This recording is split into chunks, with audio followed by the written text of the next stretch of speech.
I accidentally pushed my sister-in-law at a party, so she slapped me in front of everyone. My husband defended her, and now he can't believe I want to leave him. Last week, we went to my mother-in-law's house for a family dinner. It was supposed to be a normal and pleasant evening. My husband Ryan and I were both looking forward to it. When we arrived, everyone was happy and having a good time. After dinner, the mood became even more relaxed. The adults started drinking, talking, and enjoying themselves. My mother-in-law kept filling everyone's wine glasses and making sure the party stayed lively. Later, someone turned on some music and a few people started dancing. Ryan and I joined them. I was moving to the music and didn't notice that my sister-in-law was standing right behind me. At one point, I accidentally bumped into her and my wine glass tipped over. Before I could stop it, red wine spilled all over her white dress. It was completely accidental. She screamed in shock and I immediately started apologizing. I kept telling her that I was sorry and that I hadn't meant to do it. Ryan quickly grabbed some napkins so she could try to clean the dress, and I also tried to help. But instead of calming down, my sister-in-law started yelling at me. "Are you blind?" she shouted. "Can't you see what's around you? How can you be so careless and spill wine all over me?" I kept apologizing while she called me careless and stupid for ruining her dress. After listening to her insult me again and again, I finally replied, probably because I had also been drinking, "I'm really sorry, but I don't have eyes in the back of my head. How was I supposed to know you were standing right behind me like a ninja?" Ryan laughed a little at what I said. I only meant it as a joke to lower the tension, but it made things worse. My sister-in-law became even angrier and stared at me with pure rage. Before I could understand what was happening, she suddenly slapped me hard across the face. The sound was loud enough for everyone in the room to hear, and my cheek immediately started burning. It wasn't a small slap. She hit me hard. The whole room became silent, which made the situation even more embarrassing. But my sister-in-law didn't stop. She continued yelling at me. "How dare you talk back to me? I can stand wherever I want. You should have been more careful. I can't believe you ruined my dress because you're so stupid. Do you even know how expensive this dress is? Do you know what brand this is? You probably couldn't even afford one." I stood there completely embarrassed while everyone watched. Ryan didn't say anything. He just stood there while his sister insulted me in front of the entire family. My mother-in-law and father-in-law finally stepped in and tried to calm her down. My mother-in-law tried to comfort her and lead her away, but my sister-in-law refused to stop. "This was my favorite dress!" she screamed. "It's completely ruined because of her. Look at this stain. It's never going to come out." Then she turned back to me and said, "You're going to replace it, and I'll make sure you pay every cent." Then she added, "Although I doubt you can even afford it with your pathetic salary." That comment hurt more than I expected because it was obvious that she was trying to embarrass me by making fun of how much money I earned. For some background, my sister-in-law married a wealthy man soon after she finished college. Her husband is 13 years older than her and around 9 years older than Ryan and me. He comes from a rich family and has a successful career, so she has never had to worry much about money. Since marrying him, she has lived a very luxurious life and seems to think everyone else is poor compared to her. The funny part is that she proudly calls herself a traditional wife. She often makes TikToks about how her purpose is to take care of her husband and prepare to become a good mother to their future children. She is very proud of that image, but at the same time, she looks down on other people because of her money and lifestyle. The ironic thing is that she doesn't actually have to do much for her husband because they have enough money to hire people to do most things for them. It's not like she spends all day cooking and cleaning while waiting for him to come home from work. Her husband gives her almost everything she wants, so I understood that her dress was probably very expensive. I really did feel bad for spilling wine on it. I knew I had made a mistake, and I was willing to pay for the damage, but I still couldn't understand why that accident meant she had the right to slap me, scream at me, insult me, and call me poor in front of everyone. I'm not as rich as her husband, but I have a good career and make a comfortable living. I'm definitely not poor. Of course, compared to the way she lives, almost anyone would look poor in her eyes. I tried explaining this, but she kept shouting. Her voice got louder and sharper, and she moved very close to my face. I could feel myself becoming more and more angry. At some point, I stopped thinking clearly. Before my brain could even react, my hand moved, and I slapped her back. I hit her hard enough that she immediately stopped talking. Honestly, my slap was probably even harder than hers. Her cheek quickly turned bright red. I looked straight at her and said, "Can you stop screaming for 1 second and let me speak? I already said I'll replace your dress, so stop talking about how I can't afford it. You've never had to pay for anything without someone else covering the cost, so who are you to call me poor?" She looked shocked and furious, but before she could say anything else, my mother-in-law pulled me away. "Stay away from her!" she yelled before checking my sister-in-law's face. Ryan, who had said nothing while his sister was screaming at me earlier, suddenly rushed over with his mother and started worrying about his sister. She began crying loudly and saying that I was disrespectful and that nobody had ever slapped her before. Maybe that was part of the problem. My father-in-law even ran to get ice for her face as if I had seriously injured her. The way they reacted was ridiculous. You would have thought she had been badly hurt. Yes, I slapped her hard, but not hard enough to cause serious damage. The whole situation became extremely dramatic. Then Ryan turned toward me and started yelling, "You had no right to slap my sister. This is all your fault. All you had to do was apologize and keep your mouth shut." I tried to explain myself. We were dancing embarrassing. She came up to me, and I didn't see her. The wine spill was an accident. I apologized again and again, but why was it okay for her to slap me first? At that point, I felt like everyone was against me, so I refused to stay quiet. Before Ryan could answer, my sister-in-law started shouting again. "How dare you slap me? Do you even know who you're dealing with? I'm going to sue you for assault. You're going to pay for this." Then she turned to Ryan and yelled, "How can you not control your wife? She has no right to talk to me after what she did." After that, she stormed into the bathroom to change, with my mother-in-law following her to comfort her. I stayed standing in the middle of the room while people whispered around me and talked about what had happened. Somehow, everyone seemed to think I was the bad person. Then Ryan looked at me and said, "You need to go home." I couldn't believe what I was hearing. My own husband was telling me to leave in front of everyone. He said I had already caused enough trouble and that his sister needed space to calm down. Then he told me that I never should have slapped her back, no matter what she did to me. He said I was older than her and should have acted more maturely. He even said that she probably didn't mean to slap me and that I had made everything worse by hitting her back. My father-in-law agreed with him and told me it would be better if I left. They were throwing me out of the house, and my husband was supporting them. I couldn't believe Ryan had completely chosen his sister over me after the way she had treated me. I didn't see any point in arguing anymore, so I grabbed my things, ordered an Uber, and went home. During the ride, I kept thinking about how badly the night had ended. I had been insulted, humiliated, and slapped in front of everyone, and all I did was defend myself. Was that really so terrible? And why had my own husband refused to stand up for me? The truth was that Ryan had always put his little sister first. When I first met his family at a casual lunch, she spent almost the entire meal asking questions about my life, my family, my education, and my job. It felt less like a normal conversation and more like an interview. Ryan's family and mine came from similar backgrounds, and I was already working in tech, making much more money than Ryan made in advertising. Still, his sister acted as if I wasn't good enough for him. At one point, she even said Ryan was a great catch and should be careful about getting serious with just anyone. Ryan sat there quietly and never defended me. Later, when we were alone, I told him how much that bothered me. He apologized and said he hadn't realized how rude she was being. He said she was just protective of him and claimed he hadn't heard everything because he was distracted. He promised that next time he would stand up for me. For a while he did, but slowly he went back to staying quiet whenever she treated me badly. Still, this time was different because she had actually become physical with me. When I got home, I waited for Ryan to return because I wanted us to talk about what had happened, even if it turned into an argument. But he never came home. Instead, later that night, he sent me a voice message saying his sister was still upset and that he, his mother, and his father were staying with her to take care of her. Then he said that most of his family thought I was wrong. He told me that if his sister really decided to sue me for assault and emotional distress, he would have to support her because she was his family. He also said I needed to give her a sincere apology so she would calm down and hopefully forget about the lawsuit. I know some people might have apologized just to keep the peace, even if they didn't believe they were wrong, but I couldn't do that. The wine spill was an accident, and I had already apologized many times. The slap I gave her didn't happen for no reason. She had insulted me, humiliated me, and hit me first. If anyone needed to apologize, it was her. She was the one who started the physical fight. I also didn't believe her legal threats were serious. To me, it felt like another way for her to control the situation and force me to beg for forgiveness. But the part that hurt me most wasn't even her behavior. It was Ryan's. His actions showed me that when he had to choose between me and his family, he would always choose them. He never asked if I was okay. He never checked on me or tried to comfort me. Instead, he blamed me for everything that happened. While listening to his message, I finally understood that this was not only a problem with his sister, it was also a problem with my husband and with our marriage. The next morning, Ryan still hadn't come home, so I packed my belongings and left without leaving a note or explanation. When he finally returned and realized I was gone, he started calling me again and again. When I answered, he demanded to know where I was. He didn't sound worried or sad, he just sounded angry. He complained that he had come home to an empty house and was furious that I had taken my things. Then he proudly told me that he had convinced his sister to come back to our house with him. His plan was for me to apologize to her face to face so everything could finally be settled. I laughed because I couldn't believe what I was hearing. I calmly told him that I was going to stay with my parents and that I didn't plan to come home anytime soon because I needed time to think. I also told him clearly that I wasn't going to apologize to his sister for defending myself. If she wanted to apologize to me for what she had done, I would listen. Ryan hated that answer. He said that because I was his wife, I couldn't just leave whenever I wanted. He called me rude and selfish and demanded that I return home. I refused. I also told him that if his sister really wanted to sue me, she was welcome to try. After that, he started throwing ugly insults at me, things I don't even want to repeat. So I stayed with my parents and explained everything to them. My dad completely supported me and even criticized Ryan for not defending me. My mom, however, thought I should have talked to my husband before leaving and said communication was important if we wanted to fix our marriage. So, Reddit, am I wrong? Update 1. Today,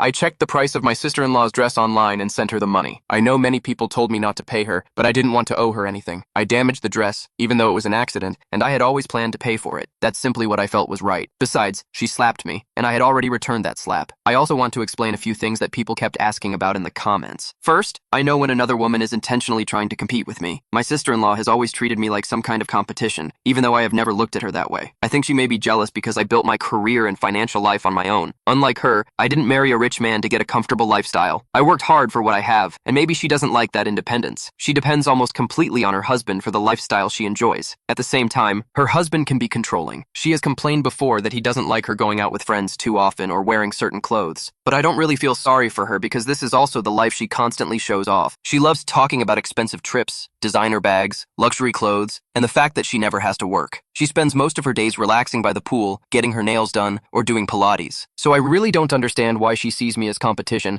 when she has the exact life she says she always wanted. Second, her husband wasn't at the dinner that night. He usually doesn't come to family events because he is busy with work. From the few times I've met him, he seems calm and reasonable. I honestly believe that if he had been there, my sister-in-law wouldn't have slapped me. He cares a lot about appearances, and probably would never have allowed her to behave like that in front of everyone. Finally, after reading hundreds of comments, I've started realizing that my husband has been manipulative for years. I ignored a lot of warning signs because I wanted to believe things were normal. He has always placed his family above me, and I let myself accept it. Christmas and New Year's are perfect examples. Every year we spent those holidays with his family, even though I repeatedly asked if we could sometimes spend them with mine. Ryan always said his family should come first. He told me that being a good daughter-in-law meant making sacrifices and putting his family before my own. Over time, I started feeling like my needs, traditions, and family mattered less than his. I even felt guilty whenever I wanted something different. Looking back, I realize I allowed him to control many parts of my life. His behavior constantly made me question whether I was asking for too much. I'm glad I shared my story because the comments helped me see these patterns more clearly. My mom still believes I shouldn't let my sister-in-law's toxic behavior destroy my marriage, but I don't think she understands how long this has been happening or how deeply Ryan's behavior has affected me. She does agree, though, that my sister-in-law had no right to slap me. Update 2. Ryan and I finally met in person at a neutral place so we could talk calmly. It had been almost 2 weeks since my previous update, and I decided it was time to face the problem directly. When we met, Ryan surprised me by starting with an apology. For a moment, I thought he finally understood. He told me he was glad that I had paid his sister for the dress, but then he immediately said that now I needed to apologize to his family. He said I still owed his sister an apology for embarrassing her in front of everyone. He also explained that his mother and sister had threatened to cut him off from the family unless he convinced me to apologize. I stared at him and asked, "What about the fact that she slapped me first? Is she going to apologize for that?" Ryan tried to defend her by saying she had been drinking and became aggressive because I spilled red wine on her. He said anyone in her position could have reacted like that, and that I should have stayed quiet instead of fighting back. I couldn't believe how little he understood what I had gone through. I told him that I regretted hitting his sister because I don't like violence, but I did not regret defending myself. I told him that if he had stood up for me when she first started attacking me, maybe things never would have gotten that far. His repeated refusal to defend me and his willingness to let his sister treat me badly had finally made me understand something important. I couldn't stay married to someone who didn't respect me. I reminded Ryan of all the times he and his family had treated me badly over the years and explained how those moments had made me feel. I told him that if he couldn't even stand up to his spoiled sister when she was clearly wrong, I didn't see a future for us. Ryan said he loved his family and didn't like arguing with them, especially his sister. He said that because I was his wife, I should understand why he wanted to keep peace in the family. I told him that being his wife didn't mean I had to accept disrespect. Every time he stayed quiet, it felt like he was choosing them over me, and I was tired of being second place in my own marriage. Then he told me that his mother had decided I was no longer welcome at future family gatherings in her house. When I looked shocked, Ryan said it shouldn't matter because I didn't like his family anyway. He even said that now I could spend Christmas and New Year's with my own family while he spent those holidays with his. I laughed because I couldn't believe how selfish he sounded. He was still ignoring the real problem and trying to make everything seem reasonable. That was when I told him I had been thinking about divorce for several days, and after this conversation,